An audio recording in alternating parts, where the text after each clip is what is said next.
ವೀಕ್ಷಕರೇ, ಇಲ್ಲೊಮ್ಮೆ ನೋಡಿ, ಸಾಲು ಸಾಲಾಗಿ ನಿಂತಿರೋ ಮೂಟೆಗಳು ತುಂಬಿದ ಲಾರಿಗಳು ಕಾಣಿಸ್ತಾ ಇದೆಯಲ್ಲ, ಇವೆಲ್ಲ ಚಿಕ್ಕಬಳ್ಳಾಪುರ ಜಿಲ್ಲೆಯಲ್ಲಿ ರೈತರು ಬೆಳೆದಿರುವ ಆಲೂಗಡ್ಡೆ.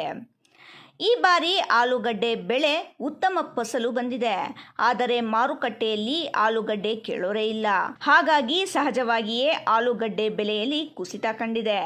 ಇದಕ್ಕೆ ಕಾರಣ ಮಧ್ಯಪ್ರಾಚ್ಯ ದೇಶಗಳಲ್ಲಿ ನಡೆಯುತ್ತಿರುವ ಯುದ್ಧವೇ ಆಗಿದ್ದು, ದೇಶದ ಉದ್ದಗಲಕ್ಕೂ ವಾಣಿಜ್ಯ ಸಿಲಿಂಡರ್ ಕೊರತೆಯಿಂದಾಗಿ ಹೋಟೆಲ್ಗಳು ಬಾಗಿಲು ಹಾಕಿದ್ದು, ವಿದೇಶಕ್ಕೆ ರಫ್ತಾಗಲು ಸಾಧ್ಯವಾಗದ ಸ್ಥಿತಿ ನಿರ್ಮಾಣವಾಗಿದೆ. ಇದರಿಂದ ಆಲೂಗಡ್ಡೆ ಬೆಲೆ ಪಾತಾಳ ಸೇರಿದೆ. ಚಿಕ್ಕಬಳ್ಳಾಪುರ ಹೊರವಲಯದಲ್ಲಿ ಕೋಲ್ಡ್ ಸ್ಟೋರೇಜ್ ಇದೆಯಾದರೂ ಇಲ್ಲಿ ಸಮರ್ಪಕವಾಗಿ ಮುನ್ನಡೆಸುವವರೇ ಇಲ್ಲದೆ ಇದಕ್ಕೆ ಹೇಳೋರು ಕೇಳೋರು ಇಲ್ಲವಾಗಿದ್ದಾರೆ.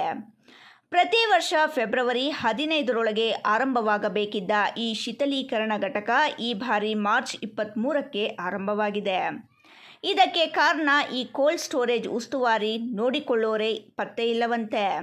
ಪಾಪ ಎಲೆಕ್ಟ್ರಿಕಲ್ ಇಂಜಿನಿಯರ್ ಆಗಿರುವ ಈತ ರೈತರಿಗೆ ಕಷ್ಟ ಎದುರಾಗಬಾರದು ಅನ್ನೋ ಕಾರಣಕ್ಕೆ ಇದನ್ನು ಮುನ್ನಡೆಸುತ್ತಿದ್ದು, ಮೂಟೆ ಇಳಿಸಲು ಕೂಲಿಗಳು ಸಿಗದ ಸ್ಥಿತಿ ನಿರ್ಮಾಣವಾಗಿದೆಯಂತೆ.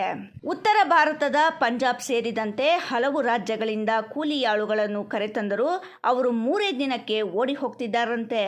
ಹಾಗಾಗಿ ಇವರೇ 2.5 ಲಕ್ಷ ನೀಡಿ ಒಂದು ಬಸ್ ಕಳುಹಿಸಿ ಆ ಬಸ್ನಲ್ಲಿ 40 ಮಂದಿ ಕೂಲಿಯಾಳುಗಳನ್ನು, ಒಬ್ಬ ಸೂಪರ್ವೈಸರನ್ನು ಕರೆತಂದು ಮೂಟೆ ಇಳಿಸುವ ಕೆಲಸಕ್ಕೆ ನೇಮಿಸಿದ್ದಾರಂತೆ.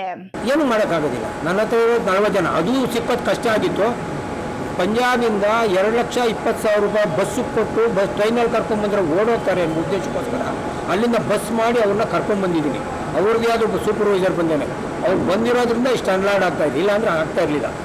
ಲೇಬರ್ ಪ್ರಾಬ್ಲಮ್ ಭಾಳ ಇದೆ, ಲೇಬರ್ ಸಿಗ್ತಾಯಿಲ್ಲ. ಇವಾಗೇನೋ ಇದೆ, ಪಂಜಾಬು ಹರಿಯಾಣ ಸುತ್ತಮುತ್ತ ಎಲ್ಲ ಕಡೆ ಸ್ಟೋರ್ ಬಿಟ್ಟಿಗೆಲ್ಲ ಎಲ್ಲ ಕಡೆ ಲೇಬರ್ಗಳು ಅಲ್ಲಲ್ಲೇ ಉಳಿದೋಗಿದ್ದಾರೆ. ಇಲ್ಲಿ ನಮ್ಮ ಲೋಕಲ್ ಲೇಬರ್ಸು ಚಳಿಲಿ ಹೋಗಿ ಕೆಲಸ ಮಾಡೋರು ಇಷ್ಟಿಷ್ಟು ಬೇಗ ಕೆಲಸ ಮಾಡೋರು ಸಿಕ್ಕಲ್ಲ. ಏನಿದ್ರು ಅವ್ರು ಅಲ್ಲಿಂದನೇ ಬರಬೇಕು, ಅವ್ರ ಕೈಲೇ ನಾವು ಕೆಲಸ ಮಾಡಬೇಕು. ಇದು ಪರಿಸ್ಥಿತಿ. ಅದನ್ನು ರೈತರು ಅಡ್ಜಸ್ಟ್ ಮಾಡ್ಕೋಬೇಕು, ಅವ್ರ ಜೊತೆ ನಾವು ಅಡ್ಜಸ್ಟ್ ಮಾಡ್ಕೊಂಡು ಹೋಗ್ತಾ ಇದ್ವಿ. ಏನಿದೆ ರೈತರು ನಂದು ಆಗಲಿಲ್ಲ ಅನ್ನೋದೊಂದು ಕೋಪ ಇರುತ್ತೆ. ಅದನ್ನು ನಾವು ಅವ್ರು ಕೋಪ ಮಾಡ್ಕೊಂಡ್ರೆ ನಾನು ಏನು ಮಾಡೋಕ್ಕಾಗುತ್ತೆ? ನಮ್ಮ ಕೈಯಲ್ಲಿ ಎಷ್ಟು ಪ್ರಯತ್ನ ಸಾಧ್ಯನೋ ರೈತರಿಗೆ ಅನಾನುಕೂಲ ಮಾಡೋಂತೂ ಮಾಡ್ತಾಯಿಲ್ಲ. ಅನುಕೂಲ ಆಗಲಿ ಅಂತಲೇ ಬೇಗ ಬೆಳಗ್ಗೆ 8 ಗಂಟೆಗೆ ಸ್ಟಾರ್ಟ್ ಮಾಡಿದ್ರೆ ರಾತ್ರಿ 11 ಗಂಟೆವರೆಗೂ ಅನ್ಲೋಡ್ ಮಾಡಿಸ್ತಾ ಇದ್ವಿ. ಅದಕ್ಕಿಂತ ಹೆಚ್ಚಕ್ಕೆ ಎಷ್ಟು ಮಾಡ್ಬೋದು ಹೇಳಿ? 40 ಜನ 5,000 ಮೂಟೆ ಇಳಿಸ್ತಾರೆ, 5,000, 5,500, 5,600 ಮೂಟೆ ಈಗೆಲ್ಲ ಇಳಿಸ್ತಾ ಇದ್ದಾರೆ. ಅದಕ್ಕಿಂತ ಹೆಚ್ಚಿಗಂತೂ ಮಾಡೋಕ್ಕಾಗಲ್ಲ. ಅದನ್ನು ಅವ್ರು ಅಡ್ಜಸ್ಟ್ ಮಾಡ್ಕೋಬೇಕು ರೈತರು. ಅದನ್ನು ಅಡ್ಜಸ್ಟ್ ಮಾಡ್ಕೊಳ್ಳಿಲ್ಲ ಅಂದರೆ ಯಾರೂ ಏನೂ ಮಾಡೋಕ್ಕಾಗಲ್ಲ. ಹಾಗಾಗಿ ಪ್ರಸ್ತುತ ಪ್ರತಿನಿತ್ಯ 5,000 ಮೂಟೆ ಆಲೂಗಡ್ಡೆ ಇಳಿಸಿ ಕೋಲ್ಡ್ ಸ್ಟೋರೇಜ್ನಲ್ಲಿ ತುಂಬಲಾಗುತ್ತಿದೆಯಂತೆ. ಎಲೆಕ್ಟ್ರಿಕಲ್ ಇಂಜಿನಿಯರ್ ಆಗಿರುವ ಪ್ರಕಾಶ್ ಅವರು ಪ್ರಸ್ತುತ ಈ ಕೋಲ್ಡ್ ಸ್ಟೋರೇಜ್ ನೋಡಿಕೊಳ್ಳುತ್ತಿದ್ದು, ಪ್ರತಿನಿತ್ಯ 5,000 ಮೂಟೆ ಅನ್ಲೋಡ್ ಮಾಡುತ್ತಿದ್ದಾರಂತೆ. ಅದು ಏಪ್ರಿಲ್ 10ರವರೆಗೆ ಮಾತ್ರ. ರೈತರಿಗೆ ಟೋಕನ್ ನೀಡಲಿದ್ದು, ಅದರ ನಂತರ ಬರುವ ರೈತರ ಆಲೂಗಡ್ಡೆ ಇಲ್ಲಿ ಶೇಖರಿಸಲು ಸಾಧ್ಯವಿಲ್ಲವಂತೆ. ಇನ್ನು ಲೋಡ್ ತರದೆ ಇವರು ಟೋಕನ್ ನೀಡಲ್ಲ. ಲೋಡ್ ತಂದವರು ಟ್ರ್ಯಾಕ್ಟರ್, ಲಾರಿ ಹೀಗೆ ವಾಹನಗಳಿಗೆ ಪ್ರತಿನಿತ್ಯ ಬಾಡಿಗೆ ಪಾವತಿಸಿ ವಾಹನದ ಚಾಲಕ ಸೇರಿ ರೈತರು ಹೋಟೆಲ್ ಊಟ, ತಂಗಲು ಹೋಟೆಲ್ ಗತಿ ಎಂಬ ಸ್ಥಿತಿ ನಿರ್ಮಾಣವಾಗಿದೆ. ಮುಖ್ಯವಾಗಿ ಪ್ರಸ್ತುತ ಅತಿಯಾದ ಬಿಸಿಲಿದ್ದು, ಈ ಕೋಲ್ಡ್ ಸ್ಟೋರೇಜ್ ಮುಂದೆ ಮೂಟೆ ತುಂಬಿದ ವಾಹನಗಳನ್ನು ನಿಲ್ಲಿಸಲು ನೆರಳಿನ ವ್ಯವಸ್ಥೆಯೂ ಇಲ್ಲವಾಗಿದೆ. ಹಾಗಾಗಿ ಮೂಟೆ ತುಂಬಿದ ವಾಹನಗಳು ದಿನಗಟ್ಟಲೆ ಬಿಸಿಲಿನಲ್ಲಿಯೇ ಒಣಗುತ್ತಿದ್ದು, ಮೂಟೆಗಳಲ್ಲಿರುವ ಆಲೂಗಡ್ಡೆ ಕೆಡುವ ಆತಂಕ ರೈತರನ್ನು ಕಾಡುತ್ತಿದೆ.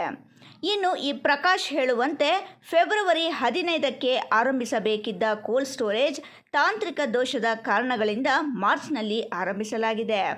ಪ್ರಸ್ತುತ 40 ಜನ ಕೂಲಿಯವರು ಕೆಲಸ ಮಾಡುತ್ತಿದ್ದಾರೆ. ಈವರೆಗೆ 48,000 ಮೂಟೆ ಅನ್ಲೋಡ್ ಮಾಡಲಾಗಿದೆ ಎಂದರು. ನನ್ನ ಹೆಸರು ಪ್ರಕಾಶ್ ಅಂತ. ಇಲ್ಲಿ ಅವ್ರು ಯಾರು ಇಲ್ದಿದ್ದಕ್ಕೋಸ್ಕರ ಮ್ಯಾನೇಜ್ ಮಾಡ್ಕೊಡ್ತೀನಿ. ನಾನು ಎಲೆಕ್ಟ್ರಿಕಲ್ ಕಾಂಟ್ರಾಕ್ಟ್ರು. ಅವ್ರು ಯಾರು ಇಲ್ದಿದ್ದಕ್ಕೋಸ್ಕರ ಭಾಷೆ ಬರೋಲ್ಲ ಅವ್ರಿಗೆ ಅಂತ ಉದ್ದೇಶಕ್ಕೋಸ್ಕರ ರೈತರಿಗೆ ಅನುಕೂಲ ಆಗಿಬಿಟ್ಟು ನಾನು ಇಲ್ಲಿದ್ದು ಮ್ಯಾನೇಜ್ಮೆಂಟ್ ಮಾಡ್ತಾಯಿದ್ದೀನಿ. ಇಲ್ಲಿ ಪ್ರತಿದಿನ 5,000 ಮೂಟೆ ಅನ್ಲೋಡ್ ಆಗ್ತಾಯಿದೆ. 40 ಜನ ಕೂಲಿಯವರು ಬಂದಿದ್ದಾರೆ. ಇದಕ್ಕೆ ಮುಂಚೆ ಒಂದು ಬ್ಯಾಚ್ ಕೂಲಿಯವರು ಬಂದರು, ಅವರು ತಪ್ಪಿಸ್ಕೊಂಡು ಓಡೋದು. ಆ ಮಿಷನರೀಸ್ ಇನ್ನೊಂದು ಮತ್ತೊಂದು ಪ್ರಾಬ್ಲಮ್ ಆಗಿದ್ದ ಸ್ಟಾರ್ಟ್ ಮಾಡಿದ ನಿಧಾನ ಆಯಿತು. ಅವಾಗ ಫೆಬ್ರವರಿ 15ಕ್ಕೆ ಸ್ಟಾರ್ಟ್ ಮಾಡ್ಸಬೇಕಾಯಿತು. ಈ ಸಾರಿ ಮಿಷನರಿ ಪ್ರಾಬ್ಲಮ್ಮು ಒಂದೊಂದು ರೆಡಿ ಮಾಡೋದಕ್ಕೆ ಕೆಟ್ಟೋದಕ್ಕೆ ಆಗ್ಬಿಟ್ಟಿದ್ದಾನೆ. ಮಾರ್ಚಲ್ಲಿ ಸ್ಟಾರ್ಟ್ ಮಾಡಿದ್ವಿ. ಇಲ್ಲಿವರೆಗೂ 48,000 ಮೂಟೆ ಅನ್ಲೋಡ್ ಮಾಡಿದ್ವಿ. ಒಂದು ದಿನಕ್ಕೆ 4,500ದಿಂದ 5,000 ಮೂಟೆ ಅನ್ಲೋಡ್ ಆಗ್ತಾಯಿದೆ. ಕೂಲಿಯವರಿದ್ದಾರೆ. ಇರೋದ್ರೊಳಗೆ ಏನು ತೊಂದರೆ ಅಲ್ಲ. ಏನು ಅಂದರೆ ರೈತರು ನನ್ನ ಮುಂದೆ ನಿನ್ನ ಮುಂದೆ ಅಂತ ಬಂದು ಸುಮ್ಮನೆ ಬಂದು ಬಿಸಿಲಲ್ಲಿ ನಿಲ್ಸ್ಕೊತಾರೆ. ಇಲ್ಲಿ ಬಂದಮೇಲೆ ನಾವು ಟೋಕನ್ ಕೊಡ್ತೀವಿ. ಏನು ಕೆಲವು ರೈತರು ನಾವು ಮೊದಲೇ ಕೊಡಿ ಅಂತಾರೆ, ಬಟ್ ಮೊದಲೇ ನಾವು ಕೊಡೋಕ್ಕಾಗಲ್ಲ. ಯಾಕಂದರೆ ನಾನು ಲಾರಿ ತಂದು ನಿಲ್ಸ್ಕೊಂಡಿದ್ದೀನಿ, ನನಗೆ ಕೊಡ್ದ ನೀವು ಯಾರಿಗೂ ಕೊಟ್ಟಿದ್ದೀರಾ ಅಂತ ಗಲಾಟೆ ಆಗ್ತದೆ. ಹಂಗಾಗ್ಬಿಟ್ಟು ಗಾಡಿಗಳು ಆಚೆ ನಿಂತ್ಕೊಳ್ತಾ ಇವೆ. ತೊಂದರೆ ಏನಿಲ್ಲ. 10ನೇ ತಾರೀಕುವರೆಗೂ ಮಷಿನರಿ ನಾವೇನು ಟೋಕನ್ ಇಶ್ಯೂ ಮಾಡ್ತೀವಿ. 10ನೇ ತಾರೀಕು ಆದ ನಂತರ ನಿಲ್ಸಾಕ್ತೀವಿ. 10ನೇ ತಾರೀಕುವರೆಗೂ ಎಷ್ಟು ಗಾಡಿಗಳು ಬಂದಿರ್ತದೆ ಅಷ್ಟು ಗಾಡಿಗಳು ಅನ್ಲೋಡ್ ಮಾಡ್ತೀವಿ. ಟೋಕನ್ ನೀಡುವ ವಿಚಾರದಲ್ಲಿ ದಿನ ಸಮಸ್ಯೆ ಎದುರಾಗುತ್ತಿದೆ. ಏಪ್ರಿಲ್ 10ರವರೆಗೂ ಮಾತ್ರ ಟೋಕನ್ ನೀಡಲಾಗುತ್ತದೆ. ಅಲ್ಲಿಯವರೆಗೂ ಎಷ್ಟು ವಾಹನ ಬಂದರೆ ಅಷ್ಟು ಅನ್ಲೋಡ್ ಮಾಡಲಾಗುತ್ತದೆ. ಅದರ ನಂತರ ನಿಲ್ಲಿಸಲಾಗುತ್ತದೆ. ನೆರಳು ಮಾಡಲು ಸಾಧ್ಯವಿಲ್ಲ, ರೈತರೇ ಮಾಡಿಕೊಳ್ಳಬೇಕು. ಈ ವರ್ಷ ಉತ್ತಮ ಬೆಳೆ ಬಂದಿದೆ. ಬೆಲೆ ಇಲ್ಲದ ಕಾರಣ ರೈತರು ಇತ್ತ ಮುಖ ಮಾಡಿದ್ದಾರೆ. ರೈತರಿಗೆ ಊಟದ ವ್ಯವಸ್ಥೆ ಮಾಡಲು ಸಾಧ್ಯವಿಲ್ಲ, ಕೂಲಿಯವರಿಗೆ ಊಟದ ವ್ಯವಸ್ಥೆ ಮಾಡಲು ಸಾಧ್ಯವಿಲ್ಲ. ಬೆಳಿಗ್ಗೆ 8 ಗಂಟೆಯಿಂದ ರಾತ್ರಿ 11 ಗಂಟೆಯವರೆಗೆ ಮೂಟೆ ಇಳಿಸಲಾಗುತ್ತಿದೆ. ಪ್ರತಿನಿತ್ಯ 5,000 ಮೂಟೆ ಅನ್ಲೋಡ್ ಮಾಡಲಾಗುತ್ತಿದೆ ಎಂದು ವಿವರಿಸಿದರು. ಒಟ್ಟಿನಲ್ಲಿ ಜಿಲ್ಲೆಯ ರೈತರ ಪಾಲಿಗೆ ಈ ವರ್ಷ ಶಾಪವಾಗಿ ಪರಿಣಮಿಸಿದೆ ಎಂದರೆ ತಪ್ಪಾಗಲಾರದು. ವಿದೇಶಕ್ಕೆ ರಫ್ತಾಗುತ್ತಿದ್ದ ಹೂವು ಯುದ್ಧದ ಕಾರಣದಿಂದ ರಫ್ತು ನಿಂತಿದೆ. ಇದರಿಂದ ಹೂವಿನ ಬೆಳೆಗಾರರು ಪೆಟ್ಟು ತಿಂದರೆ ತರಕಾರಿ ಬೆಳೆದ ರೈತರಂತೂ ಬೀದಿಗೆ ಬರುವ ಸ್ಥಿತಿ ನಿರ್ಮಾಣವಾಗಿದೆ. ಯುದ್ಧದ ಕಾರಣದಿಂದ ವಾಣಿಜ್ಯ ಸಿಲಿಂಡರ್ ದೊರೆಯದೆ ಬಹುತೇಕ ಹೋಟೆಲ್ಗಳು ಬಾಗಿಲು ಮುಚ್ಚಿದ್ದು ತರಕಾರಿ ಕೇಳೋರೇ ಇಲ್ಲವಾಗಿದ್ದಾರೆ. ಇದರಿಂದಾಗಿ ರೈತರು ಬೆಳೆದ ಹೂಕೋಸು, ಗೆಡ್ಡೆಕೋಸು ಸೇರಿದಂತೆ ಇತರೆ ತರಕಾರಿ ತೋಟಗಳಲ್ಲಿಯೇ ಕೊಳೆಯುತ್ತಿದೆ. ಇಂತಹ ಸ್ಥಿತಿಯಲ್ಲಿ ಆಲೂಗಡ್ಡೆ ಶೀತಲೀಕರಣ ಘಟಕದಲ್ಲಿ ಶೇಖರಣೆ ಮಾಡುವುದಕ್ಕಾದರೂ ಸರ್ಕಾರ ಮತ್ತು ಜನಪ್ರತಿನಿಧಿಗಳು ಇತ್ತ ಗಮನ ಹರಿಸಿ ರೈತರ ನೆರವಿಗೆ ಧಾವಿಸಬೇಕಿತ್ತು.